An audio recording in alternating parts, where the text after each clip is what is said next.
बिस्मिल्लाहिर्रहमानिर्रहीम। अस्सलाम वालेकुम। सच है, हर इंसान को अपने किए का समर मिलता है, जैसी नीयत वैसी मुराद। लेकिन हम में से बहुत से इंसान ऐसे हैं जो अपने जज्बात के हाथों खिलौना बन जाते हैं।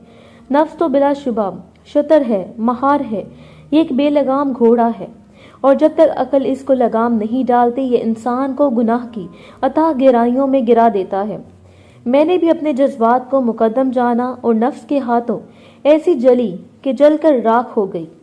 इस जले हुए स्याह और बदसूरत जिस्म में अगर रूह तवाना और उजली होती तो ये बदसूरती शायद दुनिया के लिए ना सही, खुद मेरी ज़ात के लिए तो काबिल बर्दाश्त हो जाती। लेकिन जिस्म की इस अजियत से ज़्यादा तकलीफ में मेरी रूह कराहती रही है। इसकी कराह कोई नहीं सुन सकता। मैं जिस अजाब में गिरफ्तार हुई ये उस अजाब से तो बहुत ही कम है जो मुझ जैसी बेवफा औरतें अपने बावफा जीवन साथी की झोली में डाल देती हैं, सिर्फ अपने लम्हाती सुख को पाने के लिए। मैंने भी अपने बेहद चाहने वाले शौहर के साथ ऐसा ही जुल्म किया था। ताहिर ने मुझसे बड़ी चाहत से शादी की। इसने माल दौलत, प्यार, मोहब्बत सभी कुछ मेरे कदमों में ढेर कर दिया। मुझे पाकर वो दुनिया के सब रिश्तों को भुला बैठा था। अपनों, दोस्तों, सभी के प्यार को पसे पुश डालकर बस एक मेरे सिवा इसको किसी की भी चाहत ना रही थी। ताहिर कहा करते थे, शनीला, तुम्हारा दिल मेरी पनाह है और तुम्हारा कुर्ब मेरी जिंदगी। तुम सोच भी नहीं सकती कि तुम्हारे बगैर मैं खुद को क्या महसूस करता हूँ। लगता है कि अगर तुम ना रहोगी तो मैं भी मादूम हो जाऊंगा। सोचो कि अगर कभी तकदीर हमको जुदा कर दे तो मेरी जिंदगी कैसी हो जाए। मुझे यकीन है मैं पागल हो जाऊंगा और गलियों में मारा मारा फिरूंगा। अब सोचती हूँ कि इनको इसी बात की सज़ा मिली कि इन्होंने मुझसे बेतहाशा क्यों मोहब्बत की, मेरा क्यों इतना भरोसा किया कि इंसान बहुत ज़्यादा भरोसे की चीज़ नहीं है। हमारी शादी को 1 ही माह गुजरा था। सहेलियाँ मुझसे मेरे दुल्हा के बारे में कुरेदती तो मैं इनको ताहिर की कही बातें सुनाती। वो हंस पड़ती, कहती, नादान भला तो मर्द ज़ात को क्या जाने, ये तो होते ही ड्रामेबाज हैं। खूबसूरत मुकालमे तो इनके जहन में इस तरह जन्म लेते हैं जैसे चिरागों में रोशनी फूटती है। नादान, 2-4 दिन की दुल्हन तो नई नवेली होती है और नए के 2 दिन जरा पुरानी हो जाओ फिर पूछेंगे तुमसे इनका हाल। शादी को 6 माह गुजरे, साल गुजर गया, वो फिर भी ना बदले, बल्कि मोहब्बत और भी बढ़ गई। कुर्ब ने प्यार के बंधन और मजबूत कर दिए। मुझे सहेलियों की बातें झूठी और हास्यद लगने लगी। ताहिर वाकई मुझसे ऐसी मोहब्बत करते थे कि मैं निगाहें फेरूंगी तो ये दीवाने हो जाएंगे। इन्हीं दिनों ताहिर का खालाजाद राहत हमारे घर आकर ठहरा। इसका मेरे साथ देवर का रिश्ता बनता था। वो मुझे भाभी कहता था और मैं इसको नाम से ही बुलाती थी। 2-4 दिनों में खुल गया कि देवर भाभी का रिश्ता मजाक का भी होता है। राहत जुनचाल तबीयत वाला एक लाउबाली नौजवान था। दिलचस्प बातों से हर वक्त हंसना हंसाना इसका मशगला था। वो ज़रा जो घर से बाहर चला जाता मुझ पर 4 दीवारी का बोझ बढ़ जाता और घर की दीवारें तन्हाई का अहाता मालूम होती। ताहिर सेल्फ मेड आदमी था। इनके माँ बाप वफात पा गए थे। कोई बहन भाई ना था। वो पहले से मेहनती थे। मुझसे शादी के बाद और ज़्यादा मेहनती हो गए। वो मेरे लिए ही तो मेहनत करते थे ताकि ज़्यादा से ज़्यादा ज़िंदगी के सुख और खुशियों के असबाब इकट्ठे कर सकें। सुबह को गए, शाम को घर लौटते। राहत के आने से पहले मैं अकेली घर में पल पल के गुजरने का हिसाब रखा करती। जब से वो हमारे घर रहने लगा तो इस तन्हाई को जुबां मिल गई। इसकी मज़ेदार हंसने हंसाने वाली बातें मेरे दिल को एक तरह से लुभाने लगी। राहत की हमारे शहर में मुलाजमत हो गई थी। इसकी रिहाइश का मसला था। तभी ताहिर ने कहा कि तुम क्यों रिहाइश ढूंढ रहे हो, मेरा इतना बड़ा घर खाली पड़ा है, अब यहीं रहो और जहाँ भी रहोगे खाने पीने का मसला होगा, कब तक होटलों का खाना खाओगे। ताहिर ने तो नेकी की थी, इसको क्या खबर थी कि नेकी गले पड़ जाएगी। राहत सुबह 7 बजे चला जाता था और 2 बजे तक लौट आता था, जबकि ताहिर रात गए आते थे। वो कारखाने की देखभाल भी करते थे और माल कारीगरों से बनवा कर सप्लाई भी करते थे। साल भर की रफाकत में राहत की तारीफों ने मुझे अपने शहर में जकड़ लिया।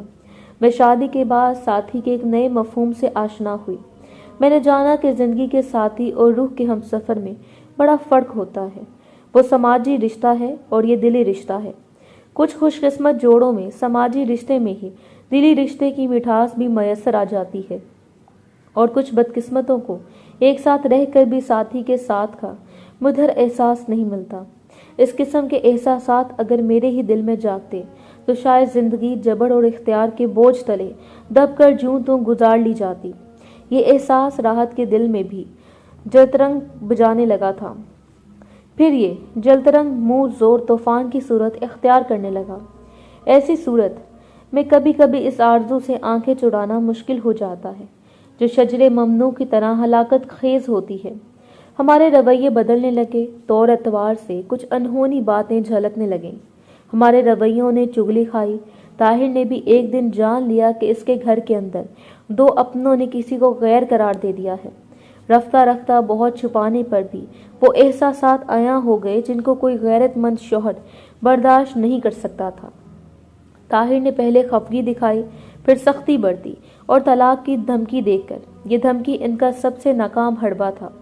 इसने जान लिया कि इसकी बीवी किसी और को पसंद करने लगी है और तलाक की धमकी अब इसकी खुली शिकस्त थी जिसका वाक़या होना इसकी मर्दानगी की मौत था। तभी इसने बेबस होकर आखिरी दाव आजमाया और मेरे कदमों में सर रख दिया। रो रो कर मिन्नतें की, इल्तिजा की, हाथ जोड़े, कहा शहनीला मुझे बर्बाद ना करो, अगर मुझको ठिकराओगी तो मैं मर जाऊंगा। इसके बाद या तो जुल्म की तस्वीर बनकर इस कायनात पर यूं फैल जाऊंगा कि तुम सुकून से बाकी मांदा जिंदगी को जी ना सकोगी, या फिर मैं पागल होकर गलियों में आवारा फिरूंगा। न जाने ये क्या रद्द-ए-अमल था। अगर वो मेरे वालिदैन को मेरा अहवाल सुनाता तो वो मुझको जबरन इसकी बीवी रहने पर मजबूर भी कर लेते, लेकिन इसने इस तशद्दुद को भी पसंद न किया। इसका ये बेबस रूप मेरे लिए एक मनफी एहसास बन गया। अब मेरे दिल में नहीं कि जिद ने समुंदर बनकर ऐसा शोर मचाया कि जिसमें इसकी हर इल्तिजा, हर मिन्नत, हर आवाज़ बह गई। इसकी मोहब्बत मेरी नज़रों के सामने एक मुर्दा तन बनकर फूलने लगी। मैं खुद को समझा कर थक गई, लेकिन मुझ में समाये तमाम जज्बों ने मिलकर एक साथ महाज बना लिया कि अब मैं इसके साथ नहीं रह सकती थी। मुझे खुद को संभालना मुश्किल हो गया। तब मैंने ताहिर के साथ ऐसा अहानत आमेज सलूक किया कि अगर वो मुझे इस कदर मोहब्बत ना करता तो मेरा गला ही दबा देता। लेकिन मुझे कोई गज़ंद पहुंचाए बगैर सब्र किया और खामोशी से मेरी जिंदगी से चला गया। इसने मुझे शादी के बंधन से आज़ाद कर दिया ताकि मैं अपनी खुशी और मर्जी से जी सकूं, मगर ऐसा करके वो खुद जीते जी मर गया। इद्दत की मुद्दत भी मैंने ताहिर के घर पर गुजारी और फिर राहत से निकाह कर लिया। गोया हम दोनों ने ताहिर को रोनते हुए एक दूसरे को पा लिया। हमारी रूहें जो एक दूसरे के लिए बेचैन थीं, इनको करार आ गया। कुदरत का निज़ाम और तरह का है और इंसान की सोचें, और मेरी नज़र में कुदरत का निज़ाम ये है कि जो दूसरों की खुशियाँ मस्मार करके अपने महल तामीर कर लेते हैं, वो महल ज़्यादा दिनों तक बाकी नहीं रहते। हमारे साथ भी यही हुआ था। जल्द ही मोहब्बत के महल रेत के घरोंदों में बदल गए। एहसास नदामत की चट्टान पाश पाश होकर हम दोनों पर गिरी कि हम इसके नीचे दबकर रेजा रेजा हो गए। ताहिर आखिर राहत का भाई था। औरत की मोहब्बत वक्ती साबित हुई और खून के रिश्ते ने देर पा होने का सबूत दिया। अब राहत उठते बैठते मुझे बुरा भला कहने लगा। खुद इस जुर्म में बराबर का शरीक होकर भी मुझ अकेली को मुजरिम करार देता था और खुद के लिए सजा भी मुझको देने लगा। मोहब्बत का खुमार उतरते ही मुझ पर लानत भेजने लगा और भाई की खुशियों का कातिल कहने लगा। कहता है कि यह घटिया औरत, तुमने औरत की अजमत को पारा पारा कर दिया और मुझे भी एहसान फरामोश बना दिया। तो इस लायक नहीं कि कोई तुझे अपनी शरीके हयात बनाए। मैं किस कदर बदनसीब मर्द हूँ कि तुझ जैसी गिरी हुई औरत को अपनी बीवी बना लिया। शायद हम में तलाक हो जाती, लेकिन शादी के 3 सालों में ही बच्चे हमारे दरमियान एक ऐसा मुआहिदा बन गए कि जिसको तोड़ डालना हमारे बस की बात ना लगती थी। अब मैं इस वक्त को कोसती जब मैंने ताहिर को नाकाबिले बर्दाश्त अजियत के अलाव में धकेला था और जज्बात की झूठी जिन्नत बनाई थी। राहत इन घड़ियों पर लानत भेजता था जब इसने एक औरत की खातिर अपने भाई का घर ढाया, इसके अरमानों का खून कर दिया और इसकी इज्जत पर डाकू बनकर टूटा था।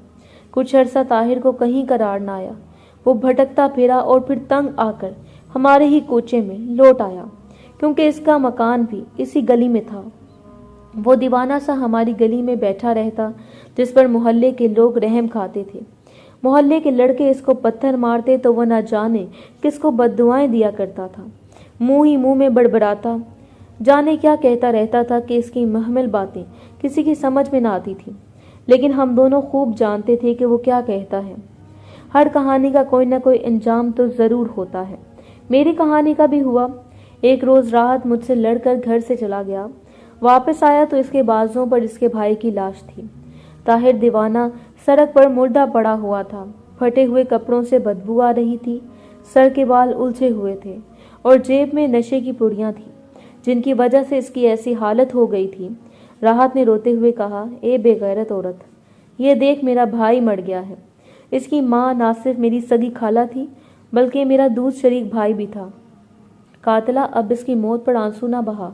अगर अपनी बेवफाई का अजाला करना चाहती है तो खुदकुशी कर ले, कि तेरी रूह इसकी रूह के आगे शर्मिंदा हो जाए और इसको सुकून मिल जाए।